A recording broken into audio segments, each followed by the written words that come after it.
बिस्मिल्लाहिर्रहमानिर्रहीम। अस्सलाम वालेकुम वरहमतुल्लाह। 17वां दिन बहीर रूम के पानियों से तमाम अहलियान पाकिस्तान को सुबह बखेर।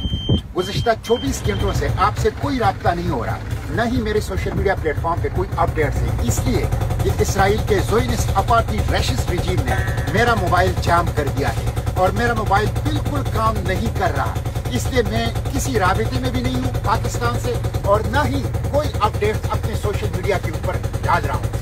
ये बुज़दिलाना हथकंडे हैं। हम ड्रोन हमलों से, कम्युनिकेशन की जैमिंग से, रेडियो जैमिंग से, अपने मोबाइल फोन को जैम करने से और इसी तरह धमकियों से हम इंशाल्लाह रुकने वाले नहीं हैं। समंदर की ये मछलियां अगर हमारी गोश्त काले या ड्रोन हमारी जिस्मों के पुर्जे उड़ाएं तब भी हम पीछे नहीं हटेंगे। हम गज़ा जाएंगे, गज़ा की नाकाबंदी तोड़ेंगे, इमदाद पहुंचाएंगे और इस जेनोसाइड को रोकेंगे और इस जेनोसाइड के जो जिम्मेदारान हैं उनको कैफिर किरदार तक पहुंचाएंगे।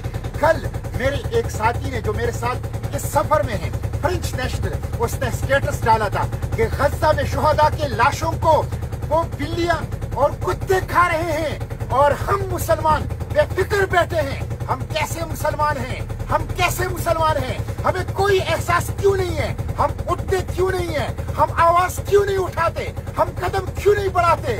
उठिए, आवाज उठाइए, कदम बढ़ाइए, हुक्मरानों पर दबाव डालिए कि ग्लोबल समूह प्रोटेला को तहफ्फुज़ दे। इंशाअल्लाह चंद घंटों में हम गज़ा के पानियों में होंगे। हम गिरफ्तार होते हैं या कत्ल होते हैं, हमें कोई परवाह नहीं है, लेकिन हमें खुशी है कि हम गज़ा के लिए निकले हैं और हम गज़ा पहुंच के रहेंगे।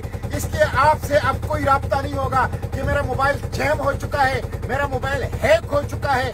और आप हमारे लिए दुआ करें और हमारे लिए आवाज उठाएं और इंशाअल्लाह हम गज़ा पहुंच के रहेंगे। हुक्मरानों पर दबाव डालें, पार्लियामेंट के सामने, सूबाई असेंबलियों के सामने, चौक और चौराहों, तालीमी इदारों के अंदर और दुकानदारों की अंजुमन और प्रेस क्लब और बार एसोसिएशन में आवाज उठाएं हमें तहफ्फुज़ देने के लिए, ग्लोबल समूह प्रोटेला को तहफ्फुज़ देने के लिए, ताकि इस नाकाबंदी को हम तोड़ दें और गज़ा को हम बचा सकें। बहुत शुक्रिया।